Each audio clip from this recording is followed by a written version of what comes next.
Hello दोस्तों, स्वागत है आप सभी का आपके अपने YouTube चैनल मैथ्स वाटिका में। दोस्तों मैं हूं रूपेश यादव और इस वीडियो में हम लोग मेंसुरेशन के एक महत्वपूर्ण टॉपिक सर्किल यानी कि वृत्त को देखेंगे।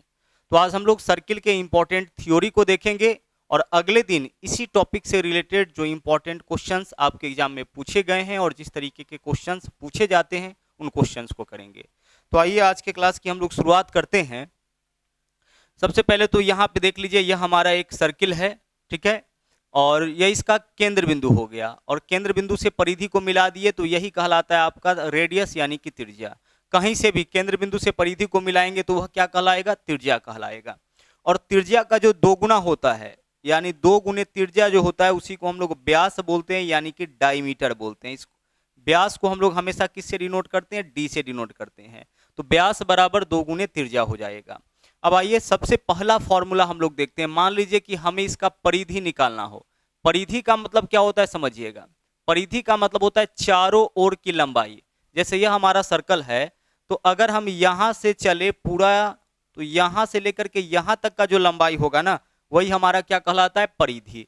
तो परिधि के लिए हम लोग जो फॉर्मूला यूज करते हैं वह होता है आपका 2 पाई आर। इस फॉर्मूला का उपयोग करके हम लोग परिधि निकाल लेते हैं। यदि वृत्त का त्रिज्या दिया जाए तो हम यह फॉर्मूला लगाएंगे तो इससे हमारा परिधि निकल जाएगा। कभी कभी क्वेश्चन में व्यास देकर के भी आपसे परिधि पूछेगा। व्यास यानी कि डायमीटर अगर दे दिया, व्यास दे दिया, तो आप देख रहे हैं यहाँ पे कि त्रिज्या का 2 गुना व्यास होता है तो व्यास का आधा त्रिज्या हो जाएगा। तो अगर व्यास दे दे तो उसका हम आधा करेंगे तो त्रिज्या निकल जाएगा। और एक बार त्रिज्या यानी कि आर मालूम हो गया तो हम इस फॉर्मूला का उपयोग करेंगे तो इससे हमारा परिधि निकल जाएगा। 2 के स्थान पर तो 2 रखना है, पाई के स्थान पर 3.14 या 22/7 आप यूज करिए और आर मतलब जो त्रिज्या आपको दे रखा होगा। तो इस फॉर्मूला से हम लोग क्या करेंगे? त्रिज्या परिधि निकाल लेंगे। कई बार क्वेश्चन में क्या करेगा कि परिधि दे देगा, है ना। क्वेश्चन में आपको परिधि दे देगा और त्रिज्या पूछेगा तो हम कुछ नहीं करेंगे। मान लीजिए परिधि दे दिया तो हम परिधि वाला फॉर्मूला यूज करेंगे। परिधि क्या होता है? 2 पाई इंटू आर होता है, ठीक है। परिधि तो यही होता है। अब परिधि क्वेश्चन में दे दिया कि भाई परिधि 44 है तो हम क्या करेंगे? परिधि वाला फॉर्मूला लगाएंगे और दोनों को आपस में बराबर कर देंगे। मान लीजिए कि क्वेश्चन में परिधि निकालने के लिए ना बोले, परिधि दे दे और आपसे क्षेत्रफल पूछे तो क्षेत्रफल तो हम लोग तभी निकाल पाएंगे ना जब हमारे पास त्रिज्या होगा। तो हम क्या करेंगे कि परिधि देगा तो परिधि के फॉर्मूला से कंपेयर करेंगे, तुलना करेंगे, और जब तुलना करेंगे तो इससे क्या होगा? इससे देख लीजिए 22 दूना 44 से 44 कैंसिल हो जाएगा। आर का वैल्यू क्रॉस मल्टीप्लीकेशन करेंगे 7 तो त्रिज्या मालूम हो गया 7 और एक बार त्रिज्या मालूम हो गया तो फिर हम लोग क्षेत्रफल भी निकाल सकते हैं। कहने का मतलब है कि कई बार क्रॉस क्वेश्चन भी आपसे किया जाएगा। हमेशा ऐसा नहीं कि त्रिज्या देकर के आपसे क्षेत्रफल और परिधि पूछा जाएगा। कई बार परिधि देकर के और तब आपसे क्षेत्रफल पूछेगा या फिर क्षेत्रफल देकर के और तब आपसे परिधि पूछेगा। तो हमें पता है कि हमें परिधि या क्षेत्रफल कुछ भी निकालना हो तो पहले त्रिज्या निकालना पड़ेगा। तो हम लोग इसी फॉर्मूला से कंपेयर करके त्रिज्या निकाल लेंगे। आगे बढ़िए, अगला है क्षेत्रफल। अगर हम बात करेंगे किसी भी वृत्त के क्षेत्रफल का तो क्षेत्रफल का फॉर्मूला होता है आपका पाई आर स्क्वायर। इस फॉर्मूला का उपयोग करके हम लोग क्षेत्रफल निकाल लेंगे। क्षेत्रफल में हमेशा स्क्वायर का उपयोग करते हैं। पाई की जगह 22/7 जो भी त्रिज्या दिया जाएगा उसका स्क्वायर करेंगे तो इससे क्षेत्रफल निकल जाएगा। जैसे मान लीजिए किसी वृत्त का त्रिज्या यानी कि आर बराबर 7 सेंटीमीटर दे रखा है तो क्षेत्रफल क्या होगा? फॉर्मूला यूज करिए, पाई के जगह 22/7 इंटू आर स्क्वायर। तो त्रिज्या 7 है तो 7 का स्क्वायर कितना हो जाएगा? 49 सेंटीमीटर स्क्वायर हो जाएगा। पाई आर स्क्वायर 7 से काटिए, 7 सत्ते 49, 22 सत्ते 154 आपका क्षेत्रफल हो जाएगा।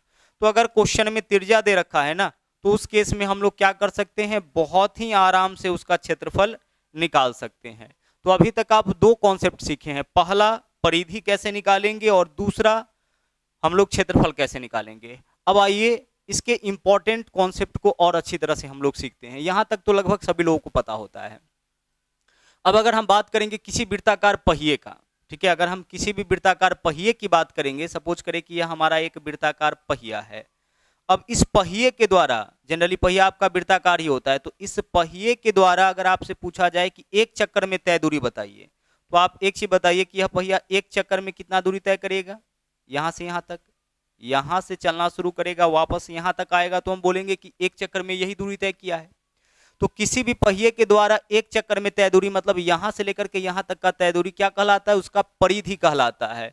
मतलब किसी पहिए के द्वारा एक चक्कर में तय दूरी उसके परिधि के बराबर हो जाएगा। ध्यान रखिएगा, कोई भी वृत्ताकार पहिया के द्वारा एक चक्कर में तय दूरी उस वृत्ताकार पहिए के परिधि के बराबर हो जाएगा। अब आपसे पूछा जाए 2 चक्कर में कितना दूरी तय करेगा, तो इसी में हम गुना कर देंगे 2 से। n चक्कर में कितना दूरी तय करेगा, तो गुना कर देंगे हम n से। तो किसी भी वृत्ताकार पहिया के द्वारा एक चक्कर में तय दूरी उसके परिधि के बराबर होता है। n चक्कर में तय दूरी पूछे हम लोगों से, तो हम क्या करेंगे, इसी में n से गुना कर देंगे। चलिए, यहां तक का कॉन्सेप्ट आपका क्लियर हो गया। इस पे भी आधारित क्वेश्चंस आपके एग्जाम में पूछे जाते हैं। अब आगे बढ़ते हैं हम लोग, इसके आगे के कॉन्सेप्ट को हम लोग सीखते हैं। अगला देख लीजिए कॉन्सेप्ट क्या है। अगला कॉन्सेप्ट है आपका चक्राकार का। जैसे मान लीजिए कि यहाँ पे हमारा एक सर्कल है, ठीक है, चलिए, और इसके अंदर अगर हम एक सर्कल और बना दिए, ओके, यह हमारा 2 सर्कल हो गया। अब यह दोनों सर्कल मिलकर के ना चक्राकार बना रहा है। केंद्र बिंदु से परिधि इसके त्रिज्या को हम स्मॉल r से डिनोट कर लेते हैं, और केंद्र बिंदु से परिधि इसके त्रिज्या को हम कैपिटल R से डिनोट कर देते हैं। अब इसको हम लोग बोलते हैं वृत्ताकार वलय, या जो पूरा आकृति है इसको हम लोग बोलते हैं वृत्ताकार वलय, या फिर इसको कई बार चक्राकार भी बोला जाता है। तो अगर आपसे पूछा जाए वृत्ताकार वलय का क्षेत्रफल, मतलब इस वाले भाग का क्षेत्रफल आपको निकालने के लिए बोला गया है। वृत्ताकार वलय का क्षेत्रफल निकालने के लिए बोला जाए, मतलब इस वाले भाग का क्षेत्रफल आपको निकालने के लिए बोला गया है। चक्राकार भाग का क्षेत्रफल निकालने के लिए बोला जाए, मतलब कि इस भाग का क्षेत्रफल आपको निकालने के लिए बोला गया है। तो इसका क्षेत्रफल देख लीजिए हम लोग कैसे निकालेंगे। अगर हमसे बोला जाए वृत्ताकार रास्ते का क्षेत्रफल, रास्ता भी होगा यह, या वृत्ताकार वलय का क्षेत्रफल, कुछ भी बोला जा सकता है, वलय का क्षेत्रफल। अब हम इसको कैसे निकालेंगे, गौर से इसको समझते चलिएगा। वृत्ताकार वलय का क्षेत्रफल बराबर देख लीजिए, इसका क्षेत्रफल हमें प्राप्त करना है इस वाले का। तो पूरे बड़े वाले वृत्त के क्षेत्रफल में से अगर हम छोटे वाले वृत्त के क्षेत्रफल को घटा ले, बड़ा वाला वृत्त का क्षेत्रफल यानी पूरा, इसमें से छोटा वाले वृत्त के क्षेत्रफल को घटा ले, तो वृत्ताकार वलय का क्षेत्रफल निकल जाएगा। तो बड़ा वाला वृत्त का क्षेत्रफल बताइएगा क्या होगा। इसका त्रिज्या कैपिटल R है, तो पाई R स्क्वायर, यह बड़ा वाला वृत्त का क्षेत्रफल। और छोटा वाला का मतलब कि इस वाले का त्रिज्या R है, तो इसका क्षेत्रफल क्या होगा, पाई R स्क्वायर। दोनों तो वृत्त ही है ना, तो दोनों का क्षेत्रफल पाई R स्क्वायर ही होगा। अब बड़ा वाला का त्रिज्या कैपिटल R लिए, छोटा वाला का त्रिज्या स्मॉल r लिए, तो बड़ा वाला का त्रिज्या पाई कैपिटल R स्क्वायर, छोटा वाला का पाई R स्क्वायर। अब बड़े वृत्त के क्षेत्रफल में से छोटे वृत्त के क्षेत्रफल को माइनस कर लेंगे, तो ये जो वृत्ताकार रास्ता है इसका क्षेत्रफल निकल जाएगा, वृत्ताकार वलय का क्षेत्रफल निकल जाएगा, है ना, या फिर चक्राकार भी बोला जाता है, चक्राकार का आपका क्षेत्रफल निकल जाएगा, पाई R square minus R square. अब इस दोनों में से पाई अगर हम कॉमन ले लेते हैं, ठीक है, पाई अगर हम कॉमन ले लेते हैं तो क्या बचता है यहाँ पे, R square minus R square. तो आप इसी फॉर्मूला को ध्यान में रखिएगा, ओके। इससे हम लोग क्या किए, इससे हम लोग इस वाले को बना लिए, तो आप यही फॉर्मूला याद रखिएगा कि वृत्ताकार वलय का क्षेत्रफल क्या होगा, पाई कैपिटल R का स्क्वायर माइनस स्मॉल r का स्क्वायर। इससे हम लोग इस वाले भाग का क्षेत्रफल निकाल लेंगे। जैसे मान लीजिए कि बड़ा वाला वृत्त का त्रिज्या आपका दे रखा है 14 और छोटा वाला वृत्त का त्रिज्या आपका दे रखा है 7, तब पूछा है कि इसका क्षेत्रफल क्या होगा। तो हम क्या करेंगे, यहाँ पे पाई के जगह लिखेंगे 22/7 इंटू आगे क्या करेंगे हम R स्क्वायर, तो R के जगह देखिए R square minus R square है, तो इसको मैं ऐसे भी लिख सकते हैं R plus R into R minus R। Algebraic formula भी तो लगा सकते हैं यहाँ पे, ऐसे भी तो लिखा जा सकता है, मतलब एक बार दोनों को जोड़कर और एक बार दोनों को घटा करके। तो 22/7 इंटू R प्लस R के जगह क्या लिखेंगे 14 और 7 21 इंटू R माइनस R के जगह 14 माइनस 7 क्या होगा 7, 7 से 7 कैंसिल हो गया, 22 गुने 21 अगर हम कर ले तो इस वृत्ताकार वलय का क्षेत्रफल आपका निकल जाएगा। तो एक चीज का आपका ध्यान रहे कि जब भी वलय का क्षेत्रफल निकालना होगा तो हम लोग इसी फॉर्मूला का यूज करेंगे, पाई कैपिटल R का स्क्वायर माइनस स्मॉल r का स्क्वायर। यहाँ पे ये भी फॉर्मूला लगता है तो हम क्या लिख सकते हैं इसके लिए R plus R into R minus R। इससे सॉल्यूशन आपका और आसान हो जाएगा, ठीक है। चलिए अब हम लोग बढ़ते हैं इसके आगे, अब हम बात करेंगे सेमी सर्कल का, ठीक है।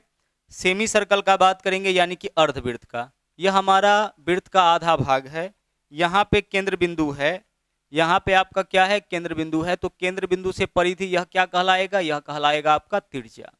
अगर हम बात करें इसके क्षेत्रफल का, ठीक है, अगर हम इसके क्षेत्रफल का बात करें तो पूरे वृत्त का क्षेत्रफल क्या होता है पाई R स्क्वायर, यही तो होता है ना, तो यह अर्धवृत्त है तो इसका क्षेत्रफल पाई आर स्क्वायर बाई 2 हो जाएगा। पूरे वृत्त का क्षेत्रफल पाई आर स्क्वायर होता है तो यह आधा वृत्त है ना, सेमी सर्कल है, तो अर्धवृत्त का क्षेत्रफल पाई आर स्क्वायर बाई 2 हो जाएगा। अब त्रिज्या जो भी दे रखा होगा हम पाई आर स्क्वायर बाई 2 करेंगे तो इससे इस अर्धवृत्त का क्षेत्रफल निकल जाएगा या किसी भी अर्धवृत्त का क्षेत्रफल निकल जाएगा।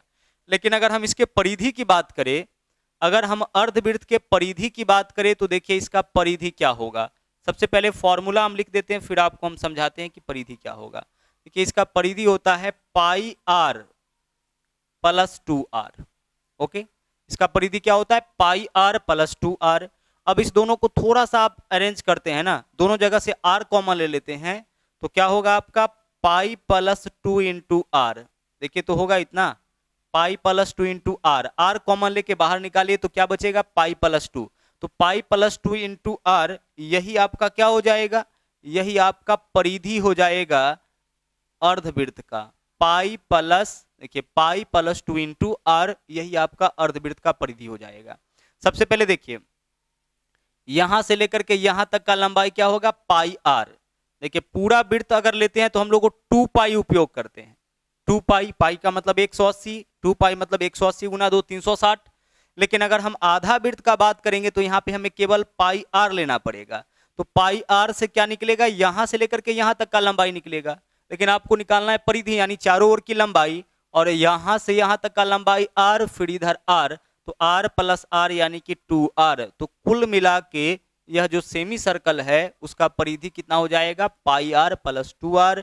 इसी को अरेंज करके अगर आप लिखिएगा तो लिख सकते हैं pi plus 2 into R, pi plus 2 into R. और इसको और अरेंज करना चाहते हैं तो पाई का मतलब क्या होता है 22/7 होता है। प्लस कितना करेंगे हम लोग 2 करेंगे, पाई का मतलब 22/7 प्लस 2, 7 दूना 14 और 22 36, यानी कि पाई प्लस 2 का वैल्यू क्या हो जाएगा 36/7 इंटू आर है तो आर। तो डायरेक्टली आप यह फॉर्मूला भी यूज कर सकते हैं अर्धवृत्त के परिधि को निकालने के लिए। कि आप फॉर्मूला यूज कर सकते हैं 36/7 गुने are. Pi are plus 2r तो होगा ही, इसको अरेंज करेंगे तो इतना आएगा। और पाई प्लस 2 का वैल्यू 36/7 होता है। पाई प्लस 2 यानी 22/7 प्लस 2 का वैल्यू क्या होगा 36/7। तो 36/7 गुना आर भी लिख सकते हैं। तो एक अर्धवृत्त का परिधि क्या होगा 36/7 इंटू आर होगा, क्षेत्रफल पाई आर स्क्वायर बाई 2 हो जाएगा। तो बहुत ही आराम से आप इन फॉर्मूला का उपयोग करके ना अर्धवृत्त का भी क्षेत्रफल निकाल सकते हैं, साथ में अर्धवृत्त का परिमाप भी निकाल सकते हैं, परिधि भी निकाल सकते हैं। चलिए आगे बढ़ते हैं। अगला जो कॉन्सेप्ट है आपका वह देख लीजिए यहाँ पे क्या है, वह आपका तिर्यकखंड का है। पूरा का पूरा एक हमारा वृत्त है, और अगर हम चाप AB के द्वारा, इस चाप के द्वारा अगर केंद्र बिंदु पर कोई कोण बनाए, मान लीजिए केंद्र बिंदु पे हम यहाँ पे थीटा कोण बना दिए, उस केस में क्या होगा कि जो A से B तक की दूरी होगा ना वो आपका कहलाता है चाप। A से लेकर के B तक की जो दूरी होगा उसको हम लोग क्या बोलेंगे चाप बोलेंगे। यह क्या कहलाता है, यह कहलाता है आपका चाप।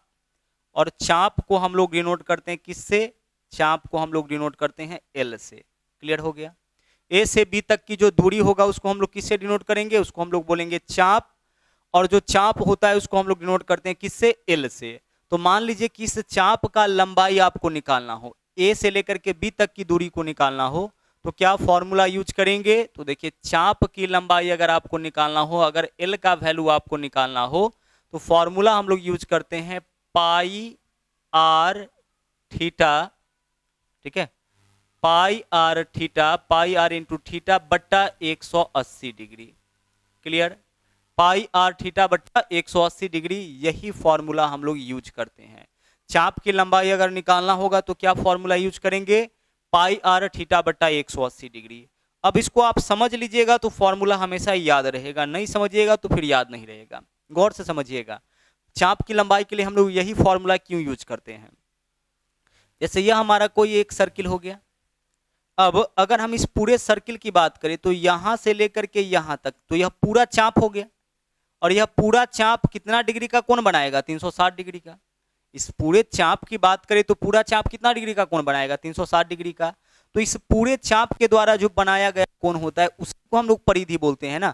तो वृत्त का परिधि क्या होता है 2 पाई आर होता है, यही तो होता है। वास्तव में 2 पाई आर नहीं होता है, वास्तव में होता है 2 पाई आर थीटा बट्टा 360 डिग्री। ठीक है, पूरे वृत्त की परिधि की बात करें तो वास्तव में इतना होता है। हम लोग तो ले लेते हैं 2πr सीधे, लेकिन वास्तव में इतना होता है। अब हम लोग 2πr क्यों लेते हैं, तो देखिए 2πr पूरे वृत्त की अगर हम बात करें तो कितना डिग्री के एंगल के द्वारा यह कवर्ड हो रहा है, 360 डिग्री, मतलब यहाँ 360 डिग्री होगा, और थीटा के जगह 360 डिग्री बट्टा में 360 डिग्री तो है ही, तो इससे यह आपका कैंसिल हो जाता है, इसलिए क्या फॉर्मूला हो जाता है आपका 2πr हो जाता है फॉर्मूला।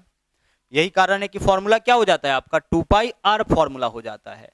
तो इसी फॉर्मूला का हम लोग यूज करते हैं। मान लीजिए कि यहाँ पे आपने देखा कि हमें यहाँ से लेकर के यहीं तक का मान निकालना है, पूरे चाप की लंबाई मतलब पूरे परिधि नहीं निकालना है, हमें परिधि के एक छोटे से अंश का मान निकालना है, ठीक है, इसी को हम लोग चाप बोलते हैं, परिधि के हिस्से को हम लोग क्या बोलते हैं, चाप बोलते हैं, इसका मान निकालना है। तो यह तो परिधि का ही हिस्सा है ना, मतलब परिधि वाले फॉर्मूला से ही निकलेगा। तो पूरे वृत्त की अगर हम बात करेंगे तो क्या हो जाता, 2πr थीटा बट्टा 360 डिग्री होता, हाँ सर होता, पूरे वृत्त की बात करते तो। अब 2 से काटिए इसको, 2 से काटिएगा कितना हो जाएगा 180 डिग्री, मतलब कितना हो गया πr थीटा बट्टा 180 डिग्री, यही तो यूज किए हैं ना। तो जब भी चाप की लंबाई आपको निकालना होगा ना, तो फॉर्मूला क्या आप लगाओगे, πr थीटा बट्टा 180 डिग्री, πr थीटा बट्टा 180 डिग्री। जैसे मान लीजिए कि इस क्वेश्चन में ना यहाँ पे थीटा के जगह दे दिया 60 डिग्री, एंगल कितना दे दिया आपका 60 डिग्री, और जो त्रिज्या है केंद्र बिंदु से परिधि, यही तो त्रिज्या होगा ना, केंद्र बिंदु से परिधि यही तो त्रिज्या होगा, और त्रिज्या आपका दे दिया 7 सेंटीमीटर। अब आप बताइए चाप AB का लंबाई निकालिए, तो क्या मुश्किल है हमारे लिए, पाई के जगह 22/7 रखेंगे, इंटू r के जगह r का वैल्यू कितना है 7 रखेंगे, इंटू थीटा के जगह कितना लेंगे हम 60 डिग्री लेंगे, थीटा का मान तो हमारा 60 ही है, बट्टा में 180 डिग्री, या तो फॉर्मूला वाला है, काट लीजिए 60 त्रिक 180, यहाँ पे क्या बचा केवल 3 बचा। अब 7 से आपका 7 कैंसिल, ऊपर में क्या है 22 है और नीचे में क्या है 3 है, यानी कि 22/3 क्या हो जाएगा, इस चाप की लंबाई हो जाएगा, 22/3 वही आपका इस चाप का लंबाई हो जाएगा। क्लियर हो पा रहा होगा। तो केवल हमें यह फॉर्मूला यूज आपको कर लेना है, πr थीटा बट्टा 180 डिग्री। अब आगे चलिए, अब आगे जो है आपका चाप किसको बोलेंगे वह समझ गए हैं।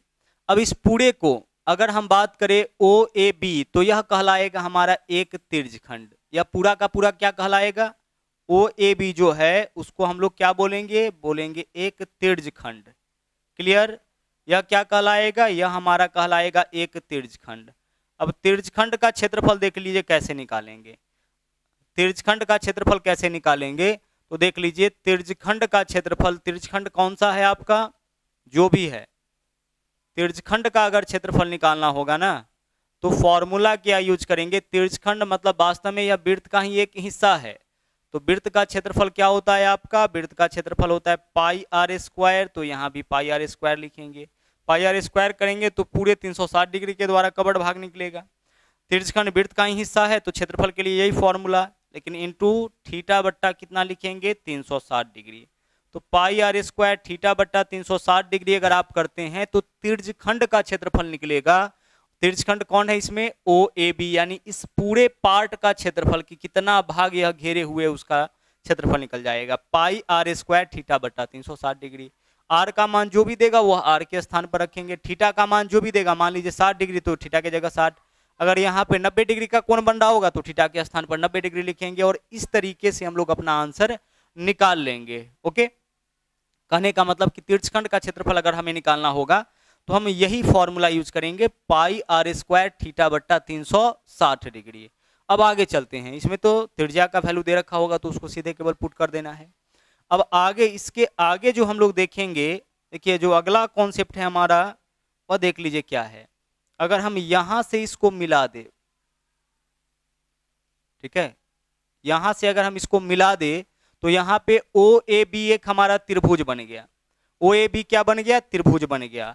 तो अगर हम आपसे पूछे कि त्रिभुज OAB का क्षेत्रफल, देख लीजिए यह त्रिभुज है, यह क्या होगा, तो किसी भी त्रिभुज का देख लीजिए क्षेत्रफल क्या होता है, किसी भी त्रिभुज का क्षेत्रफल निकालने के लिए हम लोग फॉर्मूला यूज करते हैं 1/2 गुने आधार गुने ऊंचाई, जब आधार और ऊंचाई मालूम हो, 1/2 गुने AB साइन थीटा, जब दो भुजा और एक कोण मालूम हो तो 1/2 गुने AB साइन थीटा, और तीसरा formula s into s minus a into s minus b into s minus c, इसका उपयोग तब करते हैं जब तीनों साइड्स मालूम हो।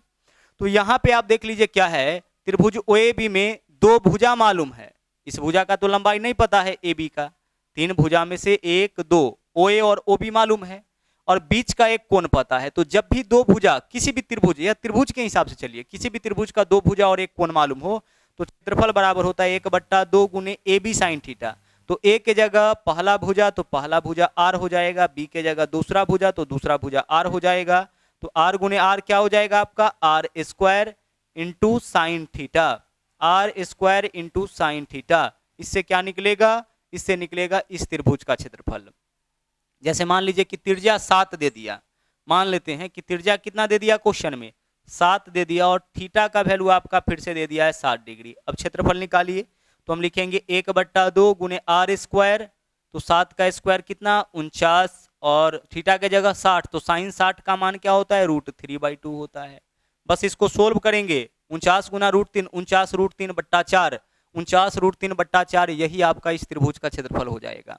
तो त्रिभुज का क्षेत्रफल निकालने के लिए क्या फॉर्मूला यूज करते हैं, जब दो भुजा एक कोण मालूम हो, 1/2 गुने A गुने B, यानी कि पहला भुजा गुने दूसरा भुजा, तो पहला भुजा भी R है, दूसरा भुजा भी R है, यही दो भुजा तो मालूम है, तो A गुने B यानी कि R गुने R, R square into sine theta. तो इससे इस वाले पार्ट का क्षेत्रफल निकल जाएगा। अब आगे देखिए, एक कॉन्सेप्ट और यहाँ पे आप समझ लीजिए, यह टॉपिक आपका समाप्त हो जाएगा। अब अगर हम इस भाग को छायांकित कर दे, देखिए इस वाले भाग को छायांकित कर दे और आपसे पूछे कि भाई इस छायांकित भाग का क्षेत्रफल आप बताइए क्या होगा। हमने आपसे क्या कहा कि इस छायांकित भाग का क्षेत्रफल आप बताइए क्या होगा। तो देख लीजिए, आखिरी कॉन्सेप्ट है इस टॉपिक का, छायांकित भाग का क्षेत्रफल। ठीक है, छायांकित भाग का क्षेत्रफल हमें बताना है ना। तो देखिए, हम सबसे पहले क्या करेंगे, ये जो छायांकित भाग है इसका क्षेत्रफल निकालना है। तो हम यह जो पूरा का पूरा आपका चाप है OAB, पूरा जो तिर्यखंड है, तिर्यखंड के क्षेत्रफल में से इस त्रिभुज के क्षेत्रफल को माइनस कर सकते हैं। यहां से जो आप निकाले थे πr स्क्वायर थीटा बट्टा 360, इससे पूरा तिर्यखंड का मतलब यहां से लेकर के यहां तक का क्षेत्रफल निकला था। तो πr स्क्वायर थीटा बट्टा 360, इससे क्या निकलेगा, πr स्क्वायर थीटा बट्टा 360 डिग्री से इस पूरे तिर्यखंड OAB कहने का मतलब यह पूरा, इस लाइन की आवश्यकता नहीं, इस पूरे का क्षेत्रफल निकलेगा। तो तिर्यखंड OAB के क्षेत्रफल में से हम इस त्रिभुज के क्षेत्रफल को माइनस करेंगे। तो इस त्रिभुज का क्षेत्रफल कितना निकाले आप, 1/2 गुने R स्क्वायर साइन थीटा, यही तो निकाले है ना। इससे क्या निकलेगा, छायांकित भाग का क्षेत्रफल निकल जाएगा। सिंपल सा कॉन्सेप्ट है, इस पूरे का हम क्षेत्रफल निकालेंगे। तो यह पूरा का पूरा क्या है हमारा, एक तिर्यखंड है। तो पूरे तिर्यखंड का क्षेत्रफल क्या होगा, πr स्क्वायर थीटा बट्टा 360। वृत्त का क्षेत्रफल क्या होता है, πr स्क्वायर, वास्तव में πr स्क्वायर नहीं होता है, πr स्क्वायर थीटा बट्टा 360 होता है, लेकिन पूरे वृत्त में थीटा का वैल्यू 360 होता है। तो 360 से 360 कट जाता है, इस वजह से हम लोग πr स्क्वायर ही लिखते हैं। तो वही फॉर्मूला आपको याद रखना है कि πr स्क्वायर थीटा बट्टा 360, इससे तिर्यखंड का यानी वृत्त के ही एक खंड का क्षेत्रफल निकल जाएगा। अब इस तिर्यखंड के क्षेत्रफल में से यह जो त्रिभुज है इसका क्षेत्रफल अगर माइनस कर लेते हैं तो इससे छायांकित भाग जो है हमारा, उसका क्षेत्रफल आपका निकल जाएगा। तो एक बार जो भी फॉर्मूला आप देखें उसको हम रिवीजन करा दे, देखिएगा, वापस से आ जाइए। सबसे पहले अगर हम बात करें एक वृत्त का, ध्यान से समझिएगा, अगर हम एक वृत्त की बात करें तो केंद्र बिंदु से परिधि को मिला दिए त्रिज्या, त्रिज्या का 2 गुना व्यास होता है, व्यास दिया जाए उसका आधा करेंगे त्रिज्या निकल जाएगा, त्रिज्या मालूम रहेगा 2 गुना करेंगे तो व्यास निकल जाएगा। परिधि के लिए क्या फॉर्मूला यूज करेंगे, 2πr। ठीक है, क्षेत्रफल के लिए πr स्क्वायर, r का वैल्यू केवल दे रखा होगा, केवल r का वैल्यू अगर दे दे तो उससे हम लोग परिधि भी निकाल सकते हैं, त्रिज्या भी निकाल सकते हैं, व्यास भी निकाल सकते हैं। अगर वृत्ताकार वलय बना दे, यानी एक वृत्त के अंदर दूसरा वृत्त अगर बना दे तो यह वृत्ताकार वलय हो जाता है, चक्राकार हो जाता है। इसका क्षेत्रफल क्या हो जाएगा, तो वृत्ताकार वलय का क्षेत्रफल पाई कैपिटल R का स्क्वायर, यानी बड़ का वृत्त का क्षेत्रफल माइनस छोटका वृत्त का, यही करना पड़ेगा। तो पाई कैपिटल R का स्क्वायर माइनस स्मॉल r का स्क्वायर, इसको हम लिख सकते हैं pi into R plus R into R minus R। इससे यह वलय का क्षेत्रफल निकल जाएगा। ओके, आगे बढ़िए। जब हम लोग चले अर्धवृत्त में, तो अर्धवृत्त का देख लीजिए क्षेत्रफल क्या हो जाएगा, पूरे वृत्त के क्षेत्रफल का आधा, तो पूरे वृत्त का क्षेत्रफल पाई आर स्क्वायर, उसका आधा होगा पाई आर स्क्वायर बाई 2। परिधि क्या होगा, तो परिधि 36/7 इंटू आर, इसी को आप याद रखिए। हालांकि पाई आर प्लस आर फिगर के अनुसार चले तो पाई आर प्लस आर यानी पाई आर प्लस 2r, आप इसको भी याद रख सकते हैं 36/7 गुणे आर। इससे अर्धवृत्त का आपका निकल जाएगा परिधि। अब हम लोग चले हैं तिर्यकखंड में। देख लीजिए यह हमारा अगर एक तिर्यकखंड है, क्या है हमारा, देख लीजिए ओ ए बी, पूरा इस लाइन को छोड़ लीजिए, पूरा ओ ए बी एक तिर्यकखंड है और ए से लेकर के बी तक का जो लंबाई है वह क्या है, ए से लेकर के बी तक की जो दूरी है वह आपका क्या है, तो ए से लेकर के बी तक की जो दूरी है वह आपका कहलाता है चाप। तो चाप की लंबाई को हम एल से डिनोट करेंगे और चाप की लंबाई कैसे निकालेंगे, पाई आर थीटा बट्टा 180 डिग्री। इस फॉर्मूला से हम लोग चाप की लंबाई को निकालेंगे। अगर हम बात करेंगे तिर्यकखंड के क्षेत्रफल का, तो यह पूरा का पूरा हमारा तिर्यकखंड है ओ ए बी, इस पूरे को लेकर के हम अगर तिर्यकखंड की बात करेंगे तो ध्यान रखिएगा, कंफ्यूजन नहीं होना चाहिए। तिर्यकखंड की बात करेंगे तो यह पूरा आपका तिर्यकखंड हो जाएगा, ओके, यह पूरा का पूरा तिर्यकखंड होगा। तो इसका क्षेत्रफल क्या होगा, पाई आर स्क्वायर थीटा बट्टा 360, वही वृत्त के क्षेत्रफल वाला फॉर्मूला, ओके। आगे ना, वृत्त का क्षेत्रफल पाई आर स्क्वायर याद रखिएगा, बट्टा में थीटा बट्टा 360। अब आगे अगर हम इस त्रिभुज की यहाँ पे यहाँ तक ही ले, तो यहाँ तक लेंगे तो एक त्रिभुज बनेगा। इस त्रिभुज का क्या है, एक और एक दो भुजा मालूम है, बीच का कोण मालूम है। तो किसी भी त्रिभुज के दो भुजा और इसके बीच का कोण मालूम होगा तो क्षेत्रफल बराबर 1/2 गुणे ए बी साइन थीटा। एक के जगह पहला भुजा, बी के जगह दूसरा भुजा, तो 1/2, एक के जगह आर, बी के जगह आर गुणे R square into sine theta. Theta का जो भी वैल्यू होगा उसको पुट करेंगे। इसके बाद अगला है हमारा छायांकित भाग का क्षेत्रफल। अब इस भाग को हम छायांकित कर दिए, इस भाग को हम लोग क्या किए, छायांकित कर दिया। अब इसका क्षेत्रफल अगर पूछा जाए तो हम क्या करेंगे, पूरे तिर्यकखंड यानी रेड वाला इसके क्षेत्रफल में से इस त्रिभुज के क्षेत्रफल को पूरे ना यहां से लेकर के यहां तक पूरे तिर्यकखंड के क्षेत्रफल में से इस त्रिभुज के क्षेत्रफल को अगर हम माइनस कर लेंगे तो छायांकित भाग का क्षेत्रफल निकल जाएगा। और एक कॉन्सेप्ट और आप देख लीजिए, अगर हम इस पूरे को एज ए त्रिभुज अगर देखें, इस पूरे को देख लीजिए यहाँ पे, अगर हम इस पूरे को एज ए त्रिभुज देखें, मतलब यहां से लेकर के यहां तक, तो इसको हम एक त्रिभुज समझ सकते हैं, इसको भी एक त्रिभुज समझा जा सकता है। उस केस में क्या होगा कि तिर्यकखंड, गौर से समझिएगा, यहां से भी हम लोग क्षेत्रफल निकाल सकते हैं। तिर्यकखंड ओ ए बी का क्षेत्रफल, इस फॉर्मूला का भी आप उपयोग कर सकते हैं। तिर्यकखंड ओ ए बी का क्षेत्रफल बराबर 1/2 गुणे आधार, यह जो है ना चाप, वह पूरा आधार का काम करता है। तो आधार यानी कि चाप, चाप को हम किससे डिनोट करेंगे, एल। आधार गुणे ऊंचाई, यहाँ ऊंचाई का काम कौन करेगा, जो वृत्त का त्रिज्या होगा वही ऊंचाई का काम करेगा। तो इस फॉर्मूला से भी आप इस तिर्यकखंड का क्षेत्रफल निकाल सकते हैं, लेकिन इस फॉर्मूला का उपयोग कब करिएगा, जब इसका लंबाई आपको पता हो। जब तिर्यकखंड का चाप का लंबाई आपको पता हो, तो जो चाप का लंबाई होगा वह इस पूरे तिर्यकखंड को अगर हम त्रिभुज मानेंगे पूरे को, तो यह हो जाएगा आधार, और जो त्रिज्या होगा वह ऊंचाई होगा। तो क्षेत्रफल बराबर 1/2 गुणे एल गुणे आर, इसका भी हम लोग उपयोग कर सकते हैं। तो आज के क्लास में हम लोग केवल सर्किल के थ्योरी को देखे हैं, हालांकि कुछ थ्योरी और आपका बच रहा है। जैसे अगर किसी भी वृत्त के त्रिज्या में परसेंटेज में वृद्धि कमी होगा तो क्षेत्रफल पे क्या प्रभाव होगा, गुणात्मक अगर वृद्धि होगा तो क्षेत्रफल में क्या प्रभाव होगा, इन चीजों को हम लोग देखेंगे अगले क्लास में। और अगले क्लास में हम लोग सर्किल से रिलेटेड जो इंपॉर्टेंट क्वेश्चंस है उसको भी करेंगे। तो आज के क्लास में इतना ही। हाँ, फॉर्मूला को आप बार बार जरूर लिखिएगा, हर एक फॉर्मूला को बार बार लिखिएगा, कॉन्सेप्ट समझने का प्रयास करिएगा। प्रैक्टिकली अगर उसको आप समझने का प्रयास करिएगा तो फॉर्मूला याद रहेगा, अदरवाइज आप फॉर्मूला एक बार रट लीजिएगा फिर फॉर्मूला भूल जाइएगा। तो चलिए आज के क्लास में इतना ही, वापस मुलाकात होगी अगले दिन। थैंक यू, जय हिंद।